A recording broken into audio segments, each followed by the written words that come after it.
Recording. बिस्मिल्लाहिर्रहमानिर्रहीम। जैसा कि हम लोग चैप्टर नंबर 5 पढ़ रहे हैं, चैप्टर नंबर 5 में हम लोगों ने केमिकल बॉन्ड और टाइप ऑफ केमिकल बॉन्ड हमने पढ़ लिया था। हमने तीनों किस्म के टाइप ऑफ केमिकल बॉन्ड हमने पढ़ लिए। आज जो हमारा टॉपिक है वो है डाइपोल मोमेंट। अच्छा, डाइपोल मोमेंट को समझने से पहले आपको एक टॉपिक समझना पड़ेगा, बल्कि हम डाइपोल मोमेंट से पहले उस टॉपिक को समझा देते हैं, फिर आपको ये डाइपोल मोमेंट आसानी से समझ में आएगी। और वो टॉपिक है इलेक्ट्रो नेगेटिविटी। ये आपको समझना है। इलेक्ट्रोनेगेटिविटी बेसिकली होता क्या है? It is the tendency, tendency का मतलब होता है पावर ऑफ एन एटम, यानी कि किसी भी एटम की सलाहियत या किसी भी एटम की खासियत है इलेक्ट्रोनेगेटिविटी। इलेक्ट्रोनेगेटिविटी असल में किसी भी एटम की सलाहियत को आप कह सकते हैं, किसी भी एटम की खासियत को कह सकते हैं, किसी भी एटम की पावर को आप कह सकते हैं टू अट्रैक्ट। और वो कौन सी पावर होती है कि वो अट्रैक्ट करता है अपनी तरफ। क्या अट्रैक्ट करता है? शेयर्ड पेयर ऑफ इलेक्ट्रॉन, उस इलेक्ट्रॉन के जोड़े को जो शेयर हुआ है टूवर्ड्स इटसेल्फ। ये असल में इलेक्ट्रोनेगेटिविटी। अच्छा, इलेक्ट्रोनेगेटिविटी जो है वो इट इज अ नंबर, ये नंबर से कैलकुलेट होती है, ठीक है, और बाय आर्बिट्रेरी स्केल। एक स्केल होता है, आर्बिट्रेरी स्केल कहलाता है। उसके जरिए से जो है वो हमने हर एलिमेंट्स के एक नंबर दे दिए, ठीक है। तो highest electronegativity is 4.0 of fluorine. सबसे ज्यादा हाईएस्ट इलेक्ट्रोनेगेटिविटी फ्लोरीन की होती है। जैसे सोडियम की 0.9 होती है, हाइड्रोजन की 2.1 होती है, क्लोरीन की 3.0 होती है। इसी तरीके से ऑक्सीजन की मेरे ख्याल से 2.8 या 2 पॉइंट समथिंग होती है, ठीक है जी। तो ये हमारे पास इलेक्ट्रोनेगेटिविटीज होती है। अब ये होता क्या है? लेट सपोज एन एग्जांपल, मैं आपको H और Cl के नतीजे में जो हमारे पास कंपाउंड बनता है HCl, वो बताने जा रहा हूँ, ठीक है। हम जानते हैं कि हाइड्रोजन के पास एक ही इलेक्ट्रॉन होता है, जबकि क्लोरीन के पास 17 इलेक्ट्रॉन होते हैं। तो वैलेंस शेल में इसके पास 7 इलेक्ट्रॉन होते हैं, 1 2 3 4 5 6 7, ठीक है। अब सवाल ये पैदा होता है, बाज लोग कहते हैं सर आपको कैसे पता चला वैलेंस शेल में 7 इलेक्ट्रॉन होते हैं? मैं कहता हूँ देख लें, इस तरीके से हम कैलकुलेट करते हैं। मैं कलर चेंज करके दिखाता हूँ कि क्लोरीन के पास 17 इलेक्ट्रॉन होते हैं, 1s2 2s2 2p6 3s2 और 3p5। तो काउंट करें, टोटल 17 इलेक्ट्रॉन हो गए। कैसे? 2 और 2 4 और 6 10 12 और 5 17, ठीक है जी। 17 इलेक्ट्रॉन हो गए।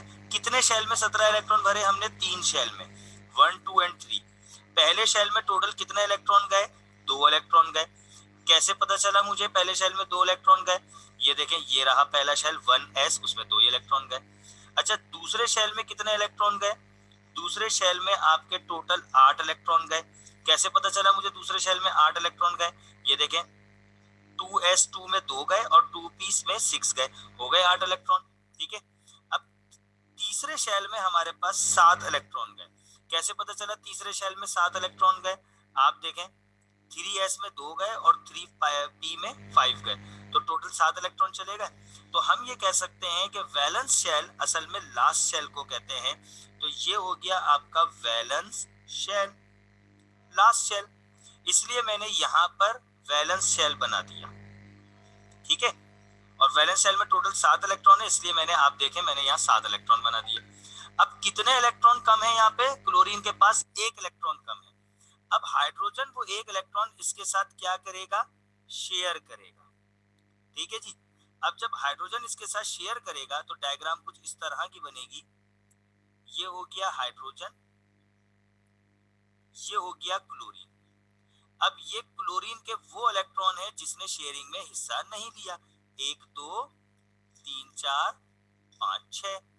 अब क्लोरीन के एक इलेक्ट्रॉन ने शेयरिंग में हिस्सा लिया और हाइड्रोजन के एक इलेक्ट्रॉन ने शेयरिंग में हिस्सा लिया। ठीक है जी।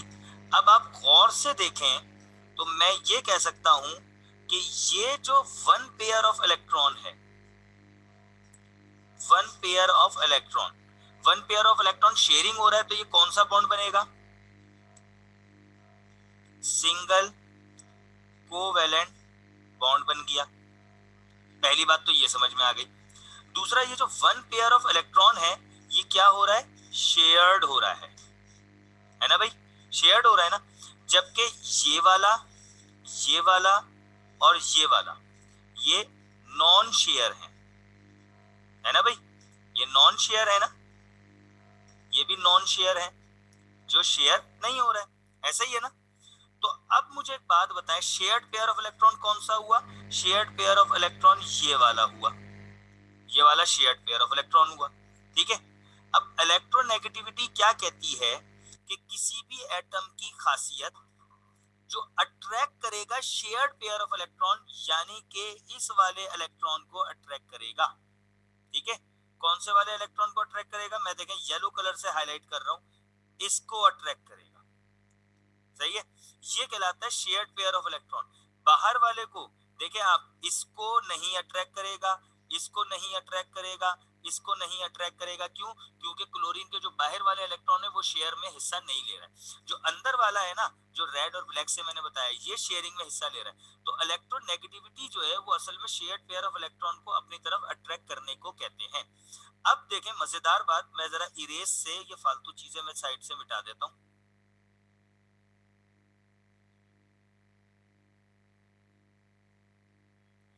अब आप जरा गौर से देखें, हाइड्रोजन की इलेक्ट्रोनेगेटिविटी कितनी है? 2.1 और क्लोरीन की इलेक्ट्रोनेगेटिविटी कितनी है? 3.0। तो ज्यादा इलेक्ट्रोनेगेटिविटी किसकी है? क्लोरीन की है। तो ये जो इलेक्ट्रॉन का जोड़ा है ना, ये क्लोरीन की तरफ थोड़ा ज्यादा खींचा जाएगा। लेकिन इन दोनों में इलेक्ट्रोनेगेटिविटी में इतना फर्क नहीं है कि क्लोरीन सारे इलेक्ट्रॉन छीन लेगा, छीनेगा नहीं, बल्कि इलेक्ट्रॉन का जोड़ा जो है वो क्लोरीन की तरफ जरा ज्यादा खींचा हुआ जाएगा। मैं इसकी डायग्राम बनाता हूं, इसकी डायग्राम कुछ इस तरह बनेगी। ये है हाइड्रोजन, ये है क्लोरीन, ये क्लोरीन के वो इलेक्ट्रॉन है जिन्होंने शेयरिंग में हिस्सा नहीं लिया। सही है। और ये वो इलेक्ट्रॉन है जिसने शेयरिंग में हिस्सा लिया है। ठीक है। और ये हाइड्रोजन का इलेक्ट्रॉन है जिसने शेयरिंग में हिस्सा लिया। अब आप गौर से देखें कि ये जो मैंने शेयरिंग वाला इलेक्ट्रॉन का जोड़ा बनाया है रेड और ब्लू से, ये क्लोरीन की तरफ ज्यादा खींच रहा है। क्यों खींच रहा है? क्योंकि क्लोरीन की इलेक्ट्रोनेगेटिविटी हाइड्रोजन की निस्बत ज्यादा थी।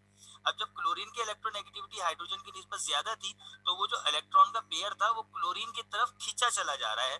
यही वजह होती है कि हम ये कहते हैं कि क्लोरीन के ऊपर पार्शियल माइनस साइन आता है और हाइड्रोजन के ऊपर पार्शियल प्लस आता है इन केस ऑफ HCl।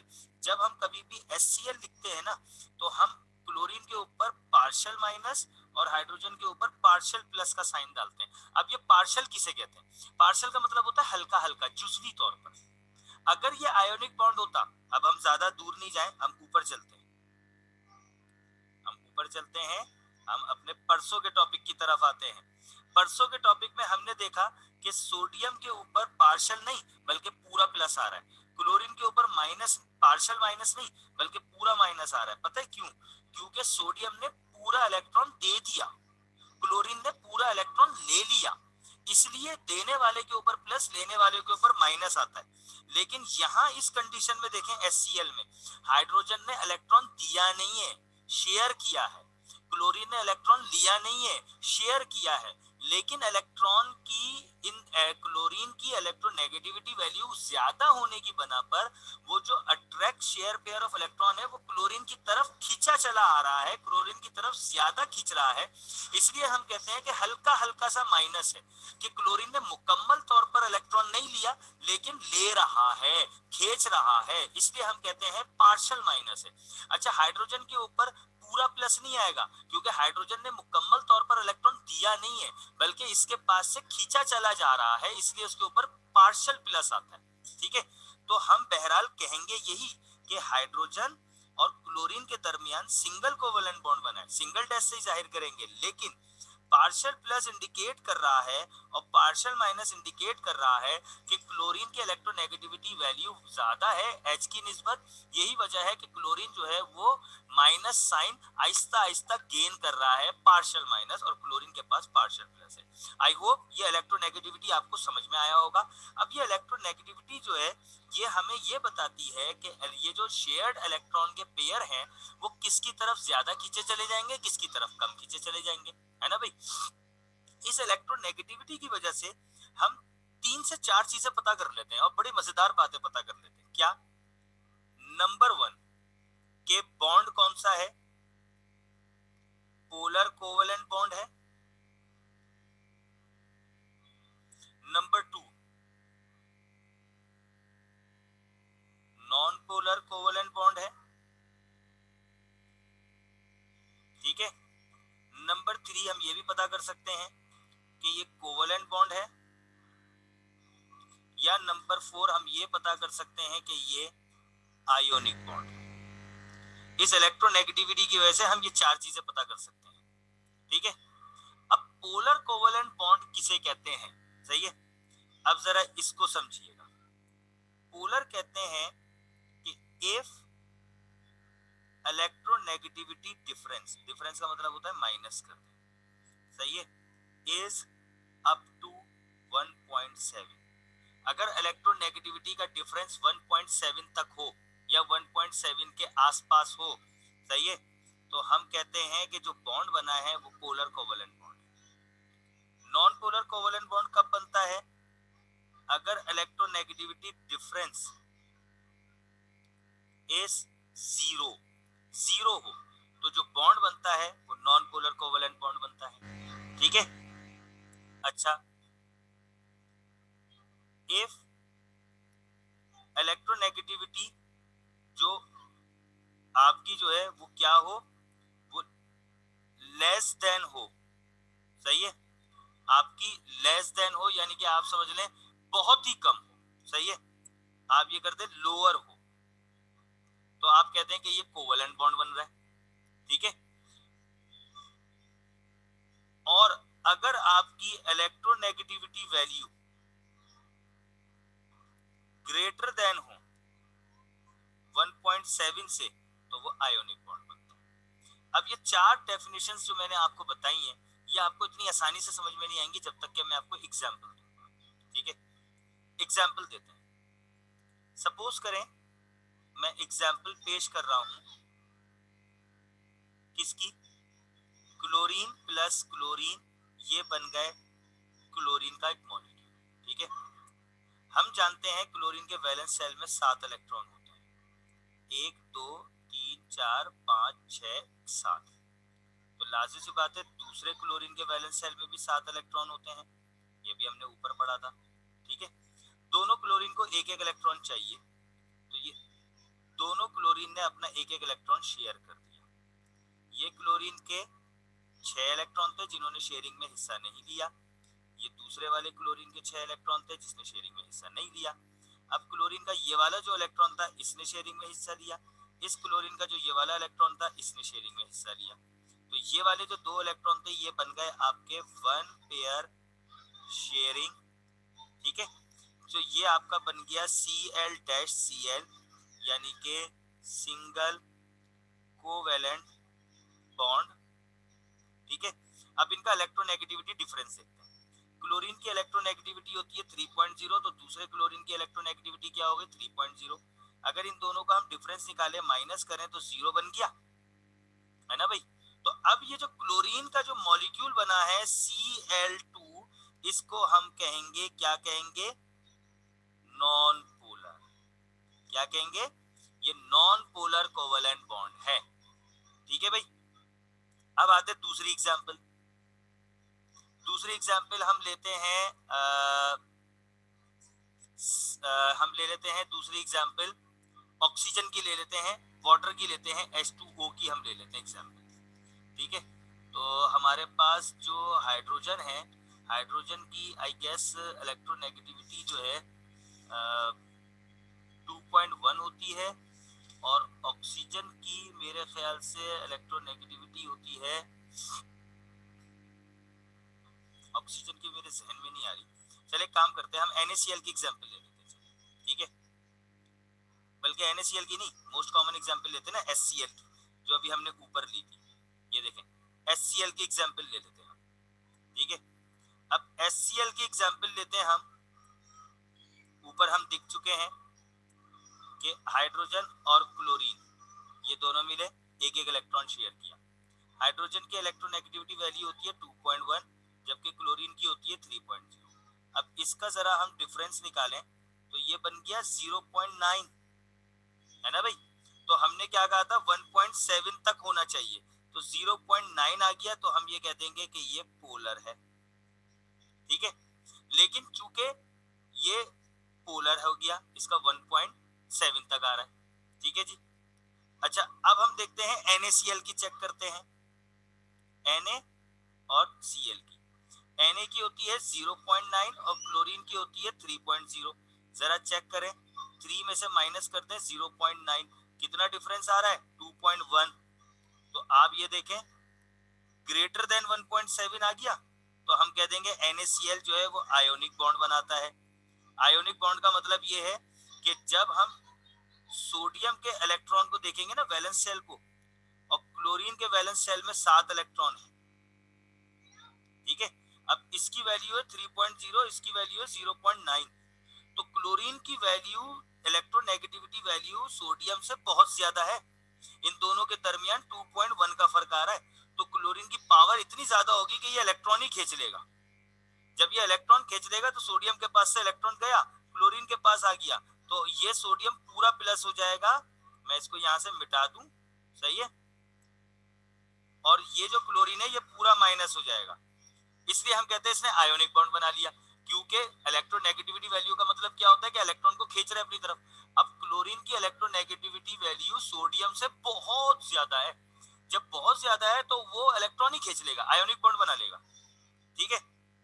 अच्छा, अब अगर इलेक्ट्रोनेगेटिव वैल्यू बहुत ज्यादा ना हो, ठीक है, तो वो क्या कर देगा, वो कोवेलेंट बॉन्ड बना देगा, ठीक है। अब इसकी एग्जांपल हम HCl की भी ले लें, भाई इतनी ज्यादा भी नहीं है, तो कोवेलेंट बॉन्ड बना रहा है, शेयरिंग कर रहा है, सही है। लेकिन चूंकि थोड़ा सा क्लोरीन की ज्यादा है, तो वो पार्शियल बन जाएगा, पार्शियल बन जाएगा, जैसे हमने यहाँ ले लिया था। पोलर की एग्जांपल ले लें तो बेसिकली आपका वो कोवेलेंट बॉन्ड ही बनता है, ठीक है। तो उम्मीद है कि यहाँ आपको इलेक्ट्रोनेगेटिविटी की बात समझ में आ गई होगी, ठीक है। अच्छा, अब हम आते हैं अपने असल टॉपिक की तरफ, जो हमारा टॉपिक था आज का, और वो हमारा टॉपिक रिड्यूस सिलेबस के अंदर शामिल भी होगा, जिसको हम कहते हैं डाइपोल मोमेंट। देखें, ये जो लफ्ज डाइपोल है ना, इसको जरा खोल के लिखें, डाइपोल यानी कि दो पोल। हम जानते हैं दो पोल कौन कौन से होते हैं हमारे पास, एक होता है प्लस, एक होता है माइनस, सही है। आप मैग्नेट के भी अगर आप देखें ना, दो पोल होते हैं, एक प्लस एक माइनस, सही है। किसी भी कंपाउंड के दो रेडिकल होते हैं, एक प्लस एक माइनस। बाज़ औक़ात हम इसको यूं भी कहते हैं, डाइपोल, डाइपोल मोमेंट। दो दफा हम डाइपोल डाइपोल लगाते हैं, यानी कि दो दफा प्लस दो दफा माइनस।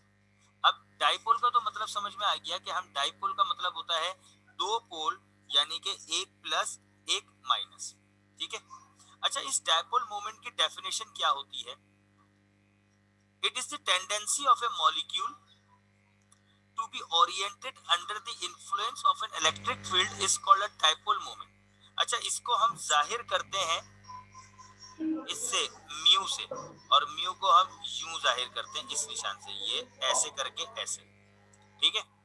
असल में डाइपोल मोमेंट होता क्या है, ये प्रोडक्ट है मैग्नीट्यूड का, सही है, जो हमारे जो है वो असल में दो एलिमेंट के या दो मॉलिक्यूल के मूवमेंट के दरमियान कैलकुलेट की जाती है, ठीक है।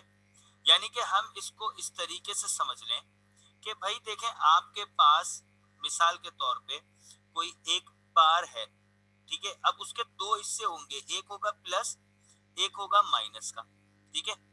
अब आपको पता है इसका जो फॉर्मूला होता है, वो इसका फॉर्मूला यूं कैलकुलेट किया जाता है कि mu is equal to charge multiply by distance. ठीक है, अब ये जो ई है चार्ज, ये क्या है, ये आपका किसी भी एलिमेंट का चार्ज है, माइट भी ये प्लस हो सकता है, माइट भी ये माइनस हो सकता है। और डिस्टेंस क्या है, दोनों चार्ज के दरमियान का फासला। सही है, यानी कि मिसाल के तौर पे ये प्लस है, ये माइनस है, ये प्लस है, ये माइनस है। अब इन दो चार्ज के दरमियान का फासला या इन दो चार्ज के दरमियान का फासला, ये आपकी जो है वो डायपोल मोमेंट कहलाती है। ठीक है जी। अच्छा जी, अब ये जो आपकी डायपोल मोमेंट होती है, इसको हम कैलकुलेट भी करते हैं। अब जब पूछा जाता है कि भाई आप डायपोल मोमेंट को आप कैसे कैलकुलेट करते हैं, तो इसके लिए हम एक एग्जांपल लेते हैं।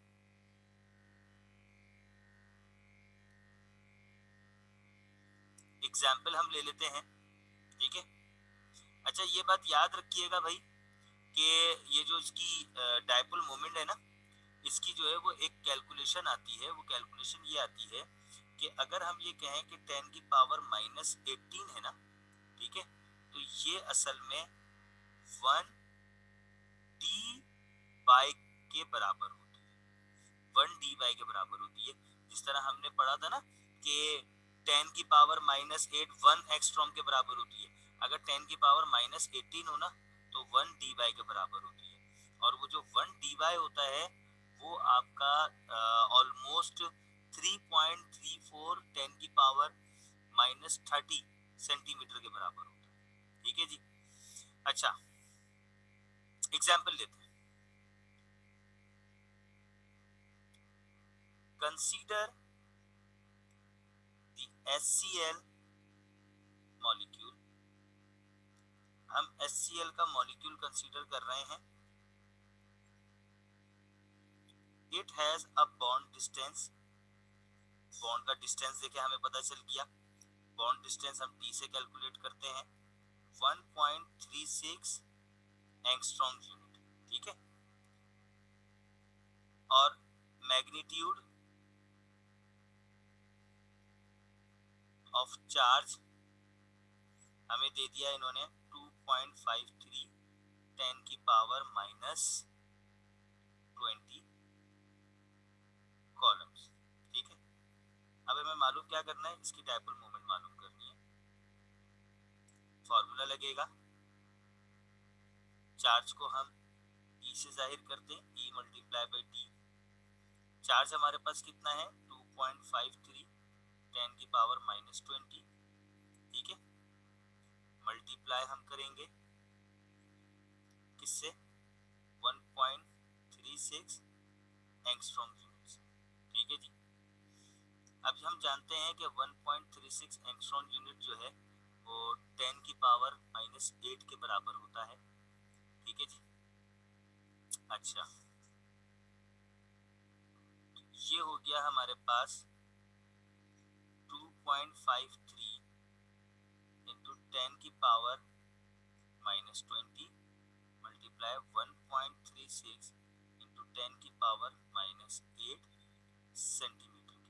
ठीक है, तो इन दोनों को अगर हम मल्टीप्लाई करेंगे 3.44 इंटू 10 की पावर, ये हो जाएगी आपकी माइनस माइनस प्लस 28, ये हमारी सेंटीमीटर में आंसर निकल आएगा। इसके अंदर कोई इतनी बड़ी बिग डील तो है नहीं। ठीक है जी, तो ये हमारा जो है वो इसका आंसर आ जाएगा। अच्छा जी, मेरे ख्याल से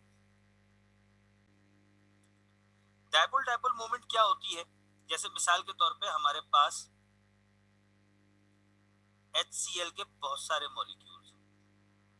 अब इन मॉलिक्यूल्स को आपस में भी तो कनेक्ट होना है ना भाई।